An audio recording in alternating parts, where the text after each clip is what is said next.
Hey everyone, I'm Jessica Kramer with MRCTV. Today we're speaking with retired Lieutenant Colonel Dakota Wood about the rise of Marxist ideology in the military and what that means for conservatives in our armed forces. Lieutenant Colonel Wood, thank you for joining.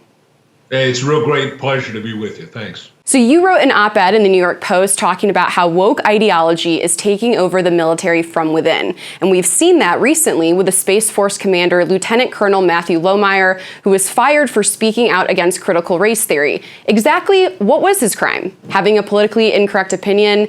And since when has the military been politically correct? Yeah, so I think it's what you just said is a politically incorrect opinion. He did this on his own time. The podcast was on his own time. The book was on his own time.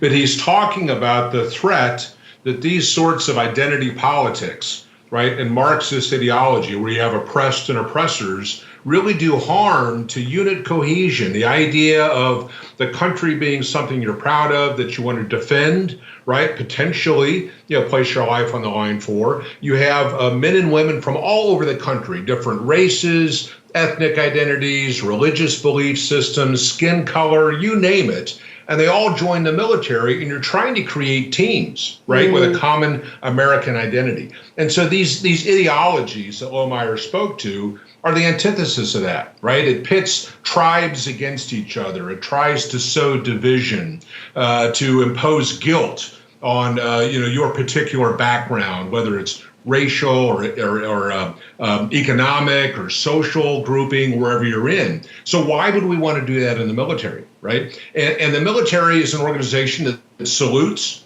and tries to implement the policies it's told to implement. So if you have political appointees that are pushing this kind of thing into the military, it could be disastrous. And I don't know why somebody would want to join a military that presumably is trying to defend a country that is inherently racist. I mean, you see the contradiction in that.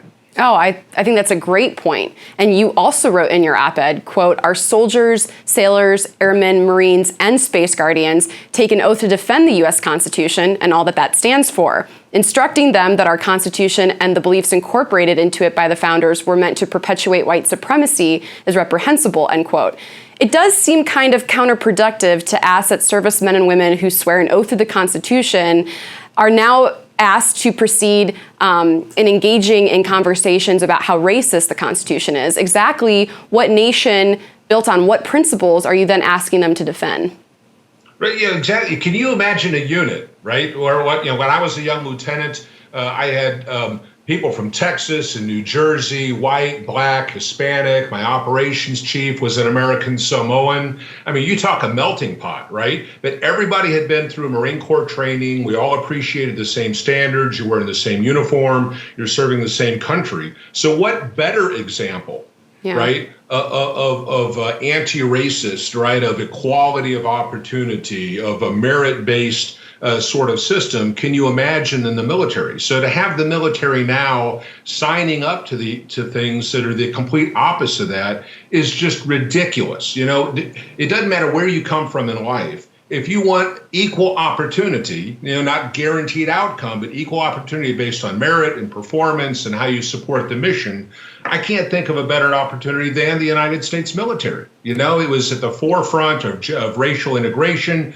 It was at the forefront of gender integration in a lot of ways, right? Yeah. And so I think it's really the epitome, right, or a great example of what America stands for and what it's represented, for well over 200 years. And to say now that the military has these problems and that they have to change their culture by, again, thinking of you're in a team and all of a sudden you got a white guy and a black guy and a Hispanic female and an Asian, whatever, and they're all eyeing each other suspiciously, and I'm a victim of your oppression and those sorts of things. It just destroys the idea of unit cohesion. And when you look up the chain of command, how are you supposed to look at your commander? Is it a white commander, a black commander, a Latino commander, or whatever? Or maybe it's just a guy or a gal who's in an Army uniform, right, or an Air Force uniform, and you're all trying to accomplish the same thing to support a country that you love. I mean, I think that should be the message. And what Lohmeier and others have been pointing out is this racist sort of theory pitting one group against the other is just disastrous. And I think the country's future security hangs in the balance.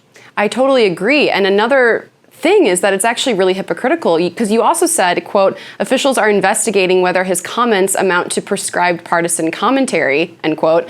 Couldn't a case be made that the powers that be in the military are prescribing a partisan agenda as well? Well, absolutely. I mean, you didn't see this in any other case, but the Biden administration comes in, and now all of a sudden, you're supposed to be taking this oath that you fully embrace the lived experiences of other people, regardless of maybe your own personal beliefs. They might be religiously defined or culturally defined or where you came from, right?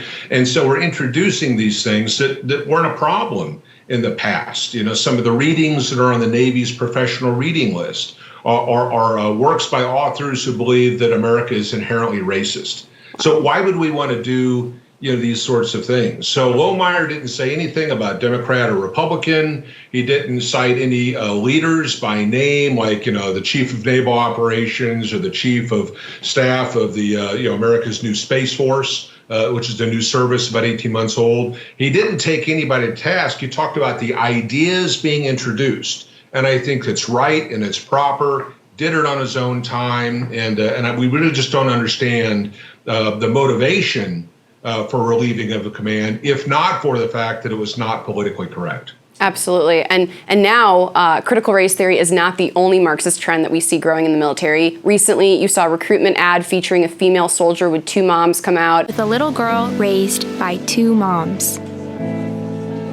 Texas Senator Ted Cruz got blasted for comparing our modern military ads with Russia's. What do you make of the push for the LGBTQ rights in the military, as well as the push for equity between men and women in the military? Right. So there's probably 3 or 4 different aspects here. One, what is the nature of war? So people really they avoid that topic. You're talking about some brutal stuff that can happen in a warfighting environment, right? Where maybe it is toxic male masculinity that really needs to rule the day, right? So which is opposed to zeros and ones in a much more digital cyber warfare kind of environment. So there's an aspect of warfare and the characteristics of the force that need to be thrust into that. The other one then has to do with cultural norms.